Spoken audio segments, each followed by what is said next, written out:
Greetings, everyone. Greetings, everyone. Happy Sunday. It is June 2nd, our first cabinet meeting of June. Today was a lot. I watched Ava DuVernay's special on Netflix, When They See Us. Excellent work, excellent job by all actors involved, but it is a very emotionally taxing watch. Hi everyone, what's going on? Rebecca DuPont is here, yes. Sunny's here. Paula, what's going on in San Francisco? I love San Francisco, it's so beautiful there, if you can afford it. Jocelyn, Florida Captain in the building. Pam's here. Angie, hey Angie, how's it going, my dear? Yaya, New Jersey, you know I love Jersey. Nisi. Okay, I'm gonna let everybody fill in, but I hope everybody had a great weekend and enjoyed yourselves and your families and those close to you. We got a lot to cover.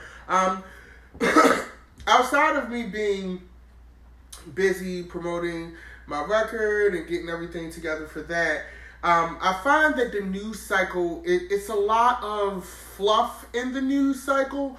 You know, I've watched news pretty much my whole life, and the reason why I want to condense these meetings, and I'm starting a podcast that'll be coming mid-month.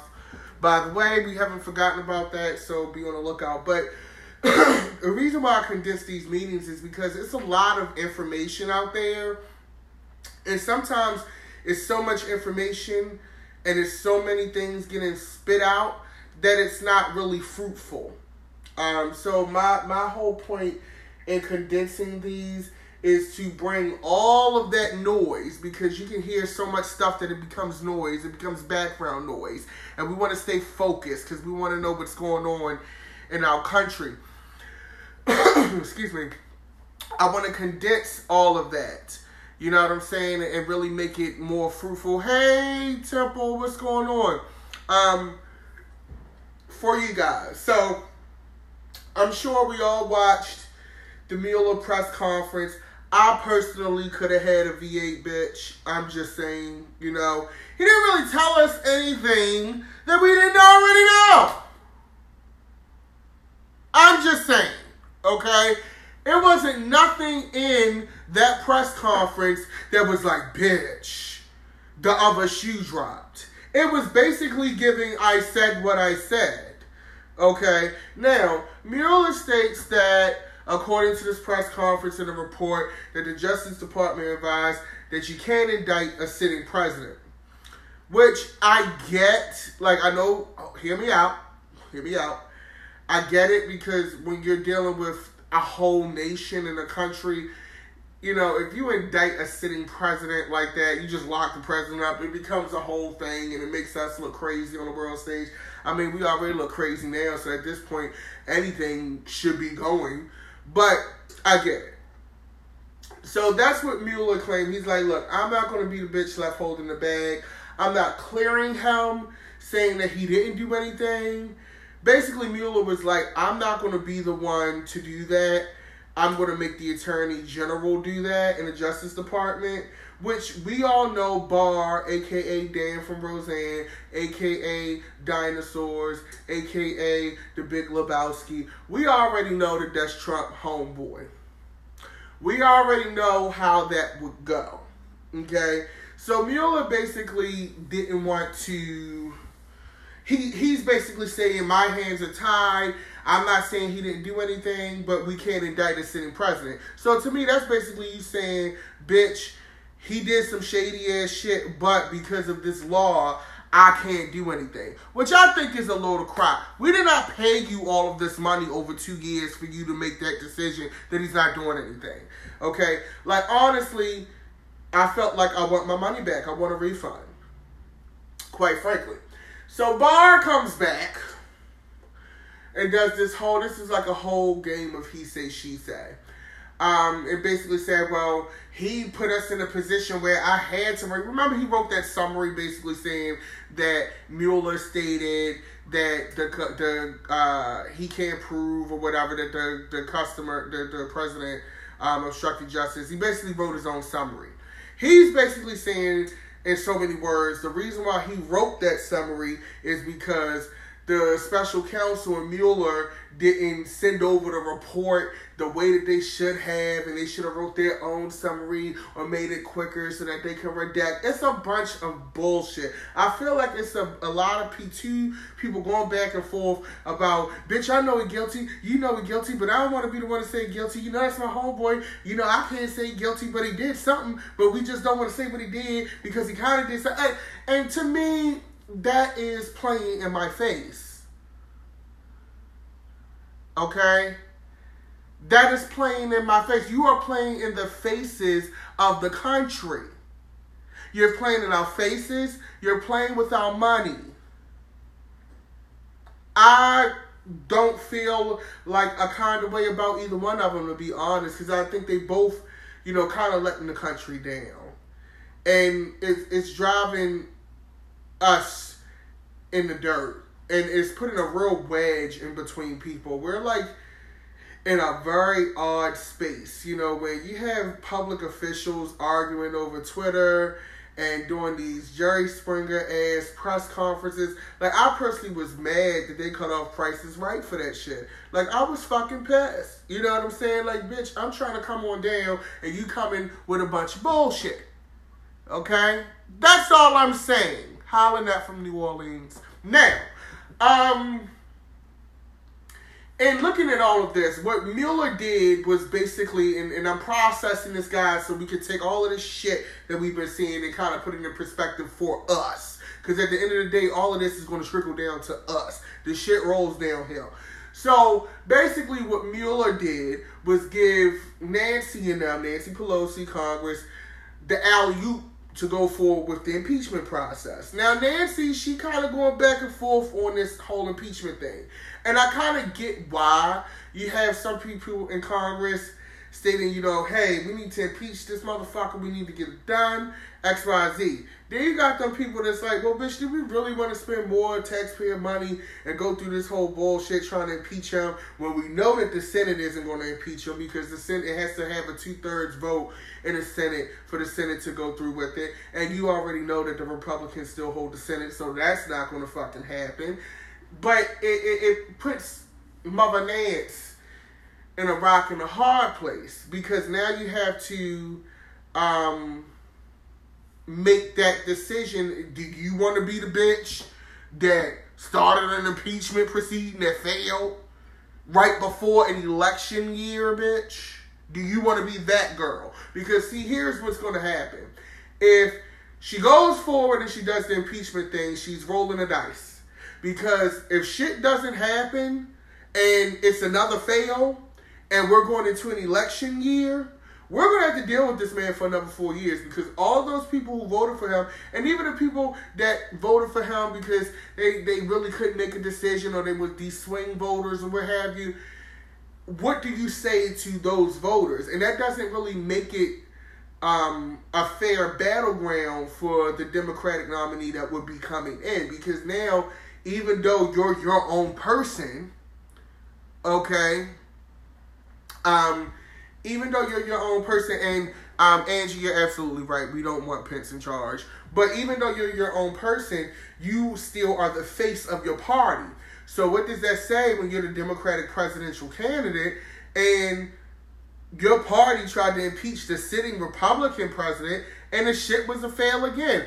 After this Mueller report was, because to me the Mueller report was a fail. Some people would say otherwise. To me, bitch, it was a fail. Okay? Hey, Rudolph. It was a fail. So you got to look at that as well. So Nancy's really in a rock and a hard place with this. We're going to have to see how this pans out, quite frankly, because we're not really done with this issue. But long story short, the Mueller shit, it was a whole bunch of, the Mueller Barr shit, it's basically a game of he say, she say. They both playing in our faces. I need Dan Connor and fucking Ian McKellen to go sit down some goddamn way and stop playing with our lives, bitch. Moving on. So, in other news, sidebar, Kamala Harris. Okay, now I haven't publicly threw my support behind any one candidate. as of yet. It's certain candidates that running on the platform and are doing certain things that I like more, and that speaks to me as a personal voter. But I feel like everybody should get the floor. And that's what an election is. An election is basically, an interviewing process with the nation stating, hey, I want to do this job. Here's why I'm the best man for the job. It's basically a national job interview. And I feel like everybody should be able to interview. And I know I'm going to rub some people the wrong way. And I don't really care. But I'm going to say this. To Bernie Sanders supporters, I feel you. I get you. But allow people to make decisions for who they think is best for them. We are very much in the early stages of this campaign and of this presidential year, that when you have 2022 candidates running, they have the right to express why they're best for the job. And people have the right to express why they like this particular person or be able to choose in peace who they want for the job. I understand that some shady shit happened to Bernie the last election cycle. But bitch, just because you're the runner-up the previous year doesn't mean that you're going to be the winner the next. You got to go re-enter RuPaul's Drag Race Cycle 12 like every goddamn else, bitch. I don't give a fuck if Bernie is Miss Vanjie, bitch. Miss Vanjie still ain't win, but she got a chance to compete again. Let people make their own decisions. Bernie has a lot of pros, but he also got some cons. And I find it quite strange in America that for some reason, for the last two election cycles, that last election cycle and this one coming up, we feel as though the only people qualified to lead this raggedy-ass country is two old-ass white men. Cut the shit. Let people make their decisions. We understand that you felt Bernie was wrong, bitch. Black people get wronged every goddamn day, and we move on with our goddamn life. Shout out to Ava DuVernay when they see us. And that's all I have to say about that. But anyway, Kamala Harris was at some speaking event in San Francisco a day or two ago. And they asked her a question about wage equality. And this white man runs up on stage, grabs the mic out of her hand, and proceeds to ask her about animal rights. Now, look, bitch, look. I'm a cat owner. I'm a pet lover. I will fucking hurt you over my pet, over Taco. Y'all know I live for Mother Taco. Okay? But if somebody's in number one, let's look at the optics here, bitch. Let's set the table. I got the lean in. Let's set the table. You got women on stage. It's all women on stage. Okay? You got a black female presidential candidate. Okay? The question is about equality in wages, wage equality. And that's a selling point for Kamala's platform. So you decide, and this is, and I'm calling out all of you liberal, forward, progressive white men, because for some reason y'all like to try it, and y'all think because y'all liberal that y'all not trying it. No, bitch, you're trying it, and you're operating within your privilege, whether you choose to acknowledge or you understand that, bitch, you are. Okay? You don't get up on no stage and grab a mic out of nobody. First off, out of no one's hand. That's fucking rude. Okay? Second thing, she's answering a question about wage equality, which we understand that the world at large has a woman problem, especially in the United States. Okay? And now you got me saying, fuck them animals, bitch.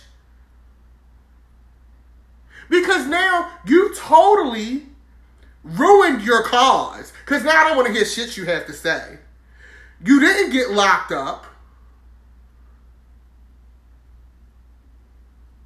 If it was one of them Black Lives Matters people, their asses would have been locked the fuck up. Okay? Fuck you and Snowball, bitch. We trying to get these women paid. We are fighting right now in 2019 for women to be able to make the decisions about their own goddamn body. They can't even make a decision about their own goddamn body. And you asking about Snowball now. Fuck Snowball. Don't nobody give a fuck about Snowball's ass. I love you, Taco, but don't nobody give a fuck. You totally invalidated it, and it was disrespectful. And Kamala, bitch, you need to get some 5%ers or Nation of Islam, somebody, to do your goddamn security, bitch, or a Baptist church. Shout out to the sister on stage and was like, no, we're not doing this today. She ran up on his ass, not even knowing what he had on him, because motherfucker looked a little crazy. Okay? Shout out to her for running up there and doing her just due and protecting her sister immediately without any question, bitch. I was here for the shits. But now I'm like, fuck that. And I feel like I'm annoyed because you're doing this to a candidate and I was just annoyed. And I'm not even a Kamala fan. Like, bitch, I don't live for her as a candidate. You know what I'm saying? I don't live for Kamala. I think she's a nice lady. Beautiful gowns. But I don't live for her. You know what I'm saying? She ain't laying out policy like Elizabeth Warren and shit, bitch. But I operate as people, and we talk about this a lot in these meetings, guys. We're talking about this a lot in these cabinet meetings. Let's operate off of a level of respect for each other as human beings. Okay? Let's operate off of a level of respect. Be respectful. We're not saying, bitch, you got to love her, but let the lady answer the question first. Stand outside. You have the right to protest. You don't have the right to violate somebody's fucking private space. And that's what you did.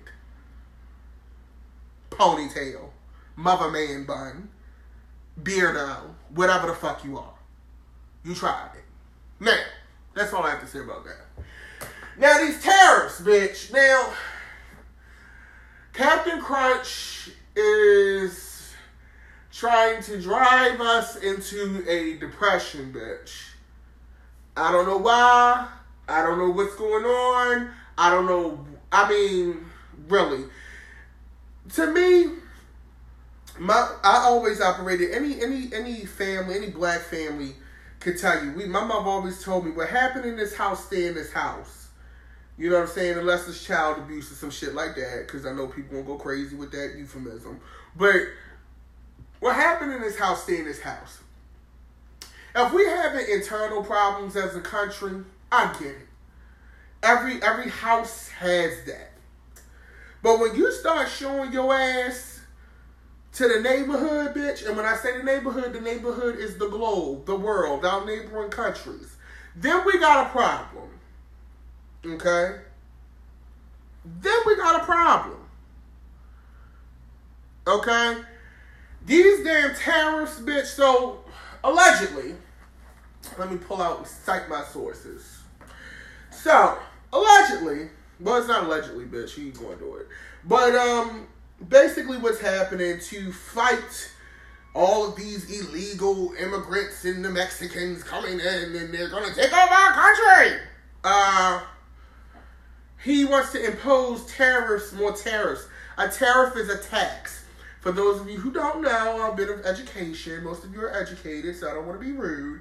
But for those of you who don't know, a tariff is basically a tax on goods imported from another place, country, you know, da-da-da. So basically, all them Goya pineapple sodas you love to drink, bitch, you know, soybeans, all that shit that you like to get, is taxed when it comes in. They tax the import of the country on that. He wants to raise that tax to 5% tax on all goods imported from Mexico beginning June 10th. This is in retaliation to the migration crisis that's going on at our southern border. Okay. Now, he wants to start it at 5%. The tariff would quickly escalate and this is per the White House, potentially reaching 25% by October. Now, bitch, I don't know about you, and especially for our Los Angeles cabinet members, y'all know y'all broke asses be surviving off of tacos, bitch. Shout out to everybody in East LA, Koreatown, who be living off them food trucks, bitch. You get 3 tacos for like a penny or some crazy ass shit like that. You're not going to be getting them cheap ass tacos if he increased the goddamn tariff. Bitch, you might as well go to Chipotle and Taco Bell, bitch. That food truck life is over for your ass. Furthermore, these tariffs that would be imposed, they ain't charging those taxes. What do you think? Who gonna pay for that tax? We talked about this. A week or two ago. Ultimately, that tariff and that tax get passed on to the customer, to the consumer. Okay? So ultimately, you know who gonna pay that? You! Me! No more Taco Bell. No more chimichangas. No more Taco Tuesday, bitch. It's over. We all gonna be oodles and noodles. Oh, my bad. But oodles and noodles, that's an Asian product, bitch. And we already know what's going on with the Chinese tariffs, bitch. So we gonna be broke. We ain't gonna have no goddamn food. No, all of our cheap foods, bitch, is gonna be gone. You're gonna be paying $5 for a goddamn chicken taco, bitch.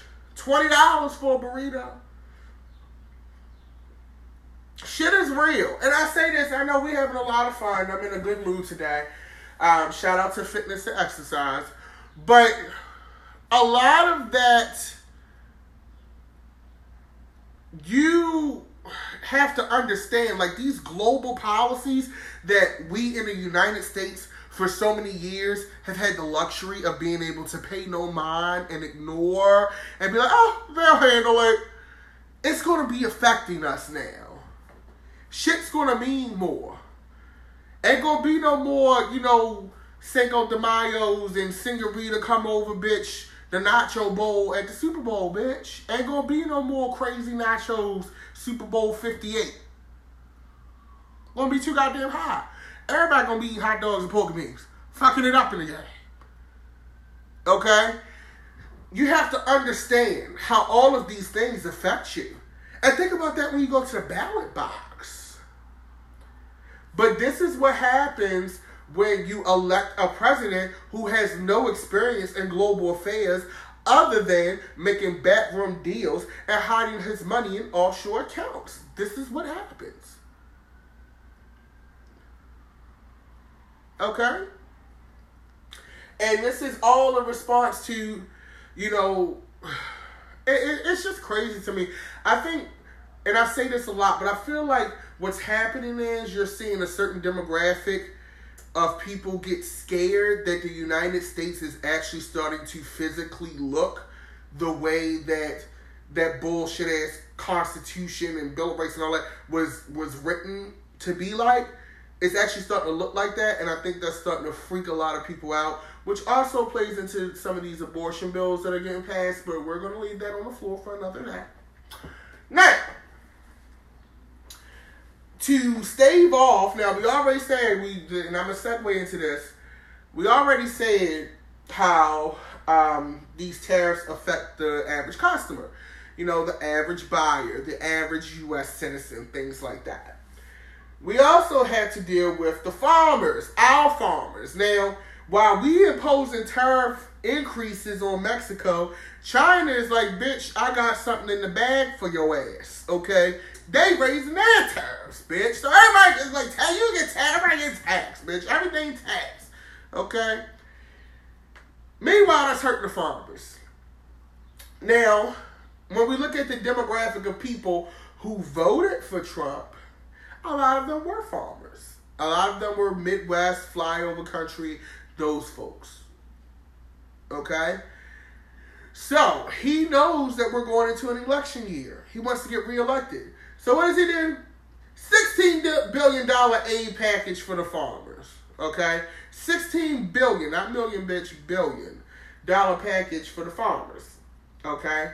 Now, it's already kind of interesting because this aid package is supposed to help the farmers out while, you know, the Chinese trade war that we're engaged in is happening. But the thing with this is, with these aids and bailouts and things like that, it's not sustainable on a long-term scale. Also, too, you still want to actually trade. Nothing from nothing means nothing, bitch. Okay? Nothing from nothing means nothing. Where this money is supposedly coming from, this fund, let me see here. Some fund that it's supposed to be coming from, that, how's the government paying for this? It's from the U.S. Treasury through an agricultural department program that has the authority to spend $30 billion on programs to help farmers without congressional approval. So basically, he doesn't have to go to Congress. He doesn't have to get it signed off on. It's basically a $30 billion check safety net that he can use. So he authorizes $16 billion of it. But at the end of the day, that's a quick fix. That's not long term. That's not securing good trades so that these people can go ahead and make a living the way that they want to. Also, too, how does this affect black farmers? Because I was watching, I think it was CNN, I'm not sure, where the black farmers were saying basically that a lot of this aid goes to substantially bigger farms, and a lot of the smaller farms wouldn't see a lot of this money. So we got to look into exactly where this is going, because a lot of these guys voted for Trump, but they may be big business farmers, bitch. So you bailing out your homeboys like, look, bitch, I'm sorry. Here's the money.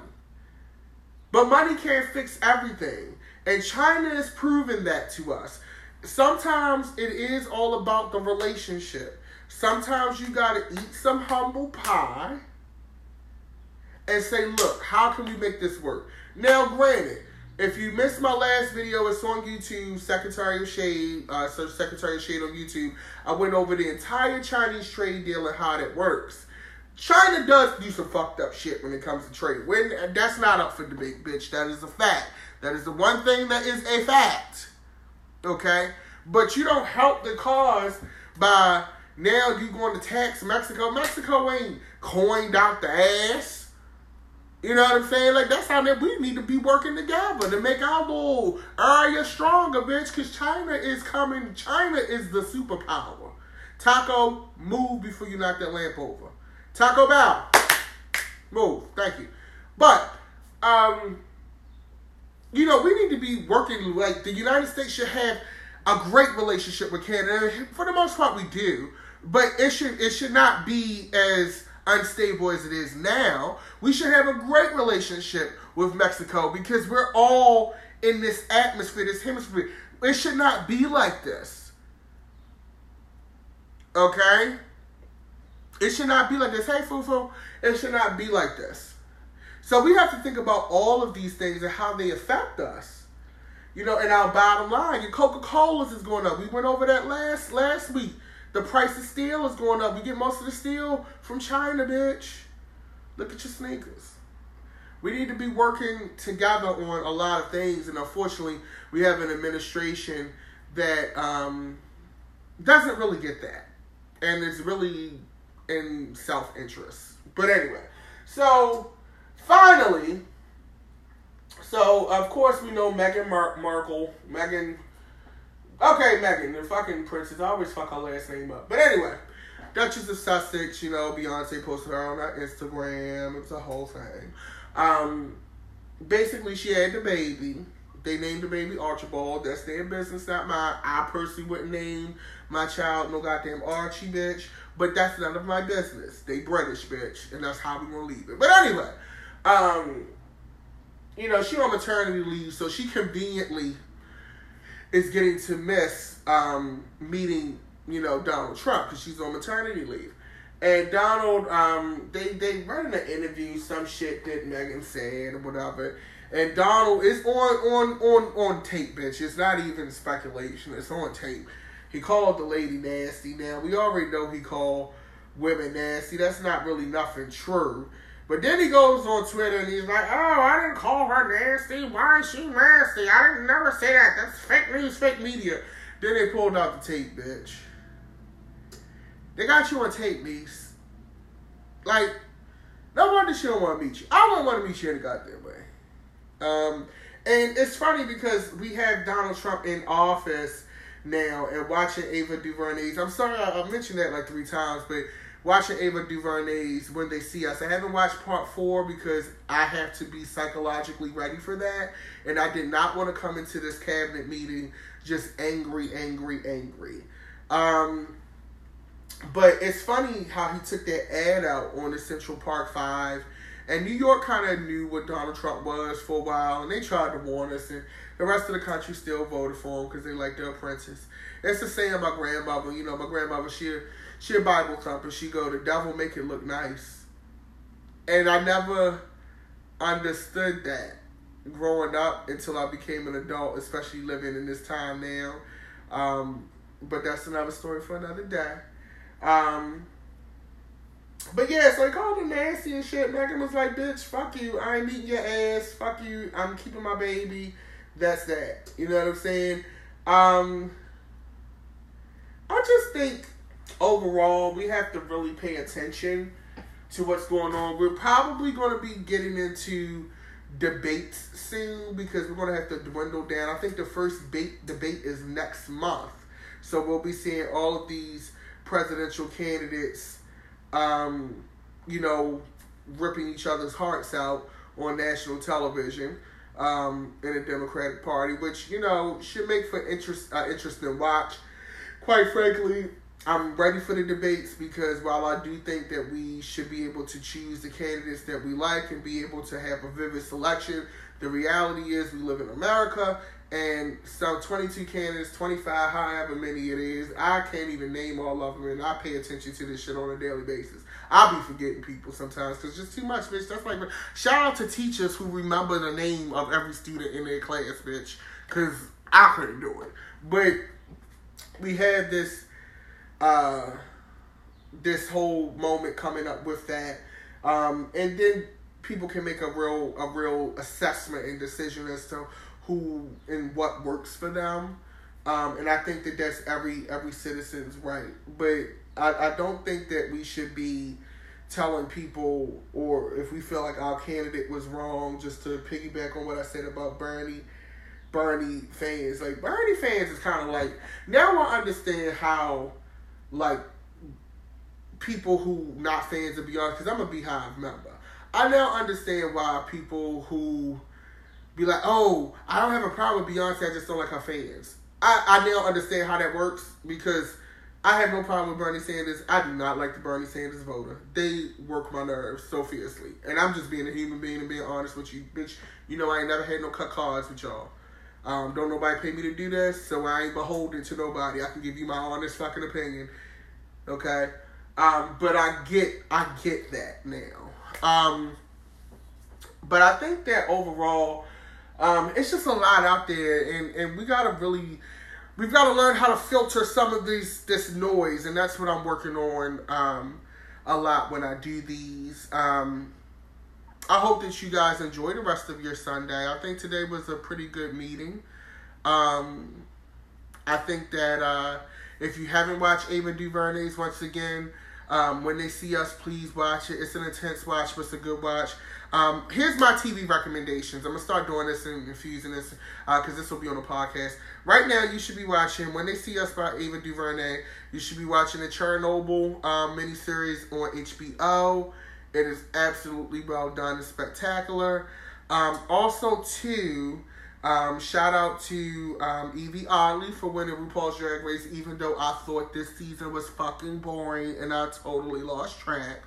Happy Pride Month for all of our LGBTQ cabinet members, bitch, representing lovely. Happy Pride Month to you guys. Happy Black Music Month. This month is also Black Music Month, so, you know, black people, we love to shake a tail feather. Go listen to some great black musicians. I highly recommend Flying Lotus's new album. It is absolutely spectacular if you're into jazz fusion or instrumental music, it's a great piece. Also, too, my single's out, He Say, She Say, on iTunes, Spotify, all of that. The video is done. We're going to be dropping a special surprise for you this week, so tune in. Also, too, Friday, we are announcing my release show that is going to be in July. I hope that a lot of you guys can make it out to that. We have Pose coming up June 11th. For those of you who don't know, you should be watching Pose on TV. Thank you for reminding me, guys. The first season is on Netflix. Shout out to this free press I'm giving these people. But anyway, y'all be blessed. Have a good rest of your evening. Make sure you follow me on Instagram at GODDM. YouTube, Secretary of Shade. This broadcast will be up probably in the next hour or so. But you guys be blessed. Have a good evening. And I will see you soon.